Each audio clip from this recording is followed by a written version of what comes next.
हरियाणा के अंबाला स्थित शंभू बॉर्डर शुक्रवार को किसानों और पुलिस के बीच मुठभेड़ का गवाह बना। किसानों का दिल्ली कूच का ऐलान फिलहाल नाकाम साबित हुआ। शुक्रवार को हरियाणा के अंबाला स्थित शंभू बॉर्डर पर दिन भर हंगामे और तनाव का माहौल बना रहा। पुलिस और किसानों के बीच टकराव के बाद भी किसान बॉर्डर से आगे नहीं बढ़ सकी और उन्हें पीछे हटना पड़ा। किसानों ने अपने संघर्ष को जारी रखने का संकल्प लिया है और 8 दिसंबर को फिर से दिल्ली की ओर मार्च करने की तैयारी का ऐलान किया है।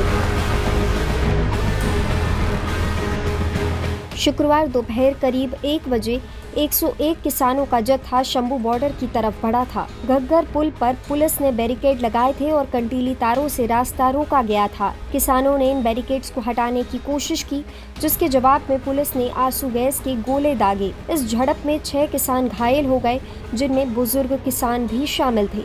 इस संघर्ष की वजह से दिन भर बॉर्डर पर तनाव का माहौल बना रहा।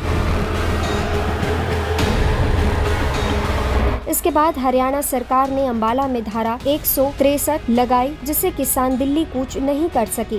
प्रशासन ने किसानों को आगे बढ़ने की अनुमति नहीं दी।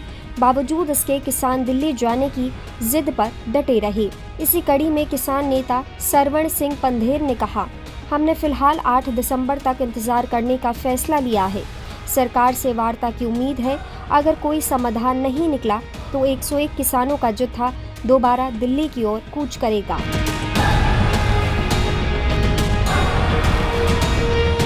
घग्गर पुल पर किसानों और पुलिस के बीच टकराव ने तनाव को और ज्यादा बढ़ा दिया था। इस बीच किसान कोशिश कर रहे थे कि बैरिकेड्स को हटाकर दिल्ली की ओर बढ़ा जाए। इसी के जवाब में पुलिस ने कार्रवाई की, आंसू गैस के गोले दागे और किसानों को रोक दिया। इसी कड़ी में हरियाणा के मुख्यमंत्री नायब सिंह सैनी ने किसानों के आंदोलन पर तीखी प्रतिक्रिया दी। उन्होंने कहा, पीएम मोदी ने किसानों के लिए सबसे ज्यादा काम किया है।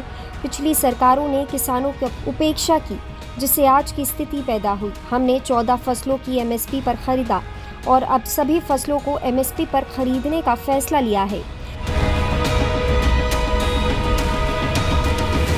सीएम ने पंजाब सरकार पर भी निशाना साधते हुए कहा कि पंजाब के मुख्यमंत्री को किसानों की बात सुननी चाहिए। उन्होंने कांग्रेस पर आरोप लगाते हुए कहा कि कांग्रेस सिर्फ किसानों के नाम पर राजनीति कर रही है। सीएम सैनी ने कहा कि कांग्रेस नेताओं को अपने कार्यकाल के दौरान किए गए कार्यों का हिसाब देना चाहिए। उन्होंने दीपेंद्र हुड्डा पर निशाना साधते हुए कहा, वो तख्ती लेकर खड़े हैं, लेकिन उस पर ये नहीं लिखा कि उन्होंने सत्ता में रहते हुए किसानों के लिए क्या किया। फिलहाल किसानों ने 8 दिसंबर तक इंतजार करने का फैसला किया है। किसान नेताओं ने स्पष्ट किया है कि अगर बात से हल नहीं निकला तो वो फिर से 101 किसानों का जत्था दिल्ली भेजेंगे। क्या दिल्ली कूच का अगला प्रयास सफल होगा या संघर्ष के नए सिरे से सियासत को गर्म करेगा? किसानों और सरकारों के बीच ये तनावपूर्ण कहानी देश भर में सुर्खियों में बनी हुई है।